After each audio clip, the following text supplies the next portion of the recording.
Hello bestie, pakita ko sa iyo ngayon kung paano ko niluto ang tofu squares. Binabalot ko muna yung tofu dito sa paper towel para matanggal lang yung extra na water. Yung ginamit ko pala dito yung firm. So habang naghihintay ako dyan, nag-prepare muna ako ng breading mix. Meron akong itlog dito, nilagyan ko ng asin at paminta. Pagkatapos binit ko lang yan. Sa isang bowl naman yung flour mixture. All-purpose flour ang ginamit ko dyan. Tapos nilagyan ko ng garlic powder, paprika, salt, and paminta. Optional lang yung paprika, kung wala ka nun, no problem. Ito naman yung breadcrumbs pero nalalakihan ako sa butil niya kaya naman dinurog ko muna ng konti. Mas gusto ko kasi yung medyo maliliit kasi pag malalaki parang hindi siya nako-coat masyado. At ngayon ready na nga yung tofu, nakita mo naman nag-extract na siya ng madaming tubig. Tatanggalin ko lang ang paper towel dyan, pagkatapos hihiwain ko na yung tofu. At dahil nga tinawag ito na tofu squares, kailangan hiwain natin ng pa-square siya or pa-cubes na parang ganyan. Alam mo ba bestie kung ano sinabi ng anak na tofu sa tatay niya nung natapakan siya? Eh di ouch pa! Yung tofu ko po!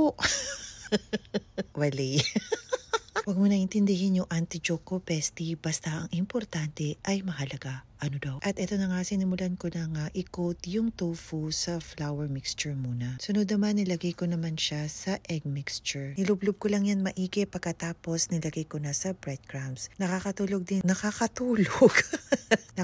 din itong egg mixture sa pagkapit ng breadcrumbs. Parang glue na rin yarn. Naalala ko si Bunso, sinasama na niya yung flour mixture dito sa egg. Okay din naman yun, wag mo lang damihan masyado yung flour mixture. At syempre, ang panghuli natin yung breadcrumbs. Hindi ko muna ito agad pinirito. Nilagay ko muna siya sa tray na may butas-butas. Mga 10 minutes pwede na yan. At nung ready na siya, nagpainit ako ng mantika. At yung mantika na ginamit ko, galing yan dun sa fish balls. Syempre, isang araw ko yan ginawa. Akalain mo yun? Dinifry ko lang yan na parang fish ball. Pagkatapos, nung golden brown na siya, hinango ko na siya. O diba ang ganda ng kulay? Nagagandahan ako ng kulay kapag nilalagyan ko ng paprika. Pero konti lang naman. Yung apoy ko pala dyan, katamtaman lang. Yung medium high lang. Para hindi rin agad masunog yung coating niya. At syempre sasalain natin yung excess oil para naman hindi siya maging soggy. Soggy? Akalain mo yun? So lulutuin ko lang din yung iba. Yung dipping sauce naman madali lang din. Pero kung ayaw mo yung mayonnaise, supportahan ta ka. Pwede din naman ketchup lang o kaya yung sweet and sour sauce na nabibili sa bote. Or kahit wala, kung ayaw mo, it's really up to you. Ano daw? Yung mayonnaise, tinimplahan ko lang ng asin, pagkatapos dinagdagan ko ng lemon, honey, and condensed milk. Syempre tansyahan na lang tayo. Nilagay ko na yung sauce sa ibabaw. Pinalamutian ko din to ng spring onions. Syempre hiwa na yarn.